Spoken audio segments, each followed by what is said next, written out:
శుక్లాంబరధరం విష్ణుం శశివర్ణం చతుర్భుజం ప్రసన్నవదనం ధ్యాయేత్ సర్వవిఘ్నోపశాంతయే. శాంతాకారం భుజగశయనం పద్మనాభం సురేశం విశ్వాకారం గగనసదృశం మేఘవర్ణం శుభాంగం లక్ష్మీకాంతం కమలనయనం యోగివృద్ధ్యానగమ్యం వందే విష్ణుం భవభయహరం సర్వలోకైకనాథం.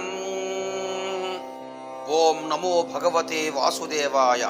మాఘపురాణం 16వ అధ్యాయమునకు స్వాగతం పలుకుతున్న మీ సామవేదం బాలసుబ్రహ్మణ్యం నమస్కారములు. ఈరోజు ఈ 16వ అధ్యాయంలో విద్యాధర పుత్రిక యొక్క కథ తెలుసుకుందాం.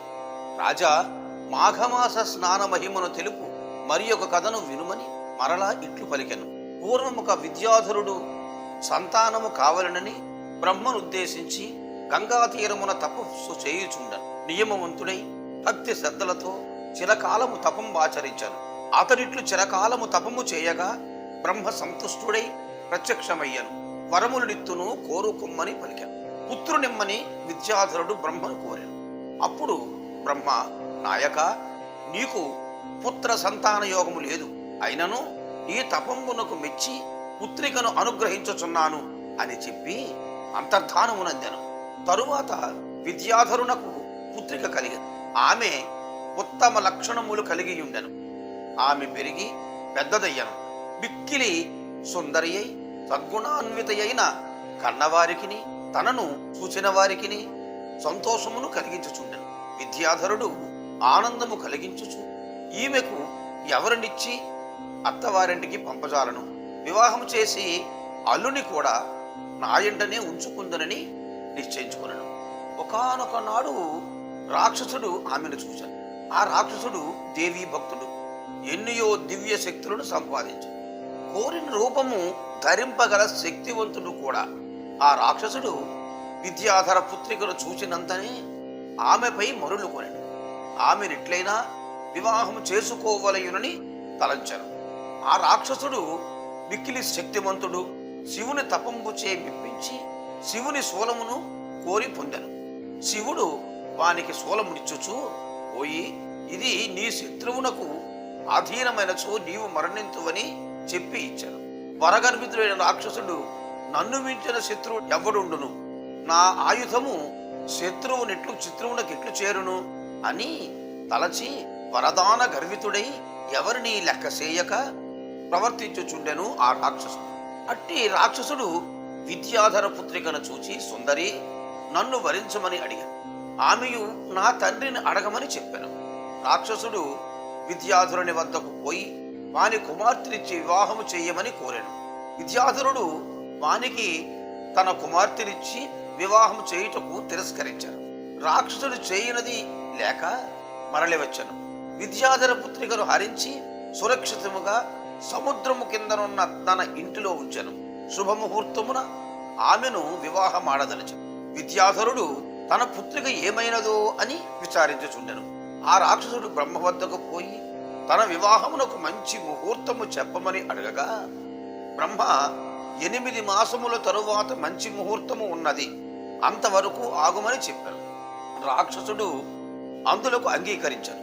అతడు విద్యాధర పుత్రికతో 8 మాసములు బాధింపను, నీవు కోరిన వస్తువులు తెచ్చి ఇత్తుననగా ఆమె ఏమీయూ మాటలాడలేదు. రాక్షసుడు మరల అడుగగా, నాకిప్పుడేమీ అక్కరలేదు, ప్రతి సోమవారం సాయంకాలమున శివుని సందర్శించు వ్రతమున్నది, దర్శించి పూజించుటకు శివలింగము ఎచ్చటున్నదో చూపు అని అడిగాను. ఆ రాక్షసుడు పాతాళలోకములో ఉన్న హటకేశ్వరుని చూపించాను. విద్యాధర పుత్రిక రాక్షసుని అనుమతితో శివ సందర్శనకై ప్రతి సోమవారం పాతాళమునకు పోయి వచ్చుచుండెను. ఆమె ఒకనాడు పాతాళం లోకములో ఉన్న హటకేశ్వర స్వామిని సందర్శింప వెళ్ళను. అప్పుడచ్చటకు త్రిలోక సంచారియకు నారద మహర్షియు హటకేశ్వరుని సందర్శింపవచ్చి ఆమెను చూచెను. ఆశ్చర్యపడి, అమ్మాయి, నీవెచ్చడున్నావేమిని అడిగను. ఆమె తన వృత్తాంతమును చెప్పెను. రాక్షసుడు తనను సముద్రము కిందనున్న గృహమున నిర్బంధించునని చెప్పెను. నారదుడు ఆమె చెప్పినదంతయు వినెను. అమ్మాయి భయపడకము, విష్ణు భక్తుడై నీకు భర్తయగు వారిని నీ వద్దకు పంపుదును. అతడే నీ భర్త. విచారింపకము, నా మాట నమ్ముము. నీకొక ఉపాయము చెప్పేదను వినుము. ఇచ్చట శివునికెదురుగా మానస సరోవరము కలదు. మాఘమాసమున నీవీ సరస్సులో స్నానమాచరింపు. గంధ పుష్పాదులతో శ్రీమన్నారాయణుని పూజించి ప్రదక్షిణ నమస్కారములు చేయము. మాఘమాసమంతయు ఇట్లు చేయము. ఇట్లు చేసిన వారు కోరినది లభించును. శ్రీమన్నారాయణుడు నిన్ను కాపాడును. మాఘస్నానము పూజ అధికము, సద్య ఫలమునిచ్చును.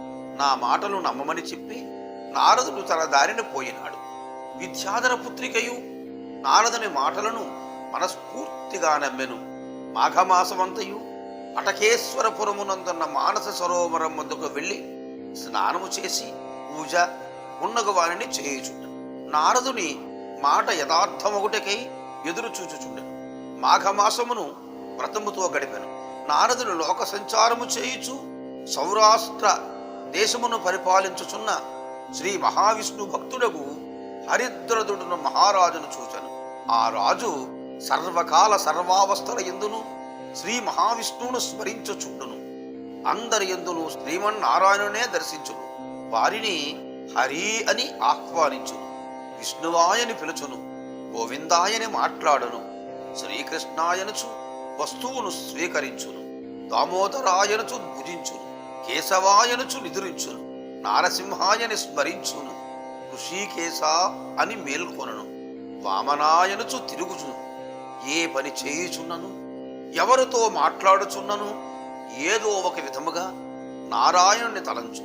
ఇట్లు విష్ణు భగవన్నామాత్ముడై ఉన్న హరిద్రదుని వద్దకు నారద మహర్షి వెళ్ళెను. హరిద్రదుడు నారదుడు చూచి ఎదురొచ్చి గౌరవించను. తగిన ఆసనమును కూర్చుండబెట్టి అనేక ఉపచారములతో పూజించను. నారదుడు, రాజా విద్యాధర, కన్య ఒకదానిని వరగర్వితుడైన రాక్షసుడొక్కడు బలత్కారముగా అపహరించి సముద్రాంతర్గృహమున దాచియించినాడు. ఆ విద్యాధర కన్య త్రిలోకసుందరి, సద్గుణశీలి. ఆమెను నీవు స్వీకరింపవలెను. భార్యగా రాక్షసుని వాని సోలముతోనే హరింపవలయును అని వానికి తగిన రీతిలో విచారించి నారదుడు అచ్చడి నుండి లోక సంచారణార్థము పోయెను. హరిద్రుదుడును సముద్రమునకు వద్దకు పోయెను. నారదుడు చెప్పినట్లుగా సముద్రము వానికి తనలోకి వచ్చుటకు మార్గము రసంగెను. హరిద్రుదుడును ఆ రాక్షసుని గృహమునకు చేరెను. ఆ సమయమున రాక్షసుడింటలేడు. అతడు వివాహ ముహూర్తమునకే బ్రహ్మ వద్దకు పోయెను. అతడు పోచు సోలమును ఇంటిలోని వెళ్ళెను. రాజు రాక్షసుని ఇంటనున్న శివుని సోలమును గ్రహించియుండెను. రాక్షసుడి ఇంటికి వచ్చునప్పటికీ తన శూలము పరహస్తమొగుటను గమనించెను. ఆ రాజును చూచి ఇట్టి వానితో యుద్ధము చేసి మరణించినను మంచిదేయని తలచి హరిద్రదునితో యుద్ధమునకు సిద్ధపడెను. రాక్షసుడు హరిద్రదుడు చాలా కాలము యుద్ధము చేసిరి. హరిద్రదుడు శివుని శూలము ప్రయోగించి రాక్షసుని సంహరించెను. ఆ రాజు రాక్షసుని సంహరించి విద్యాధర పుత్రిక వద్ద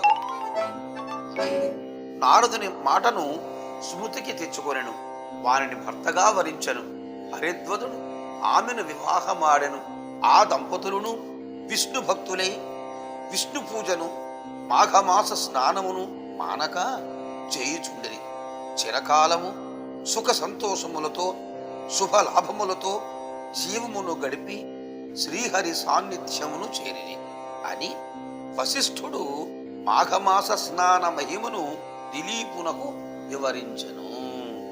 స్వస్తి ప్రజాభ్యః పరిపాలయంతాం న్యాయేన మార్గేణ మహీమహీసాః గోబ్రాహ్మణేభ్యః శుభమస్తు నిత్యం. సమస్తా లోకా సుఖినో భవంతు. సర్వే జనా సుఖినో భవంతు. తథాస్తు.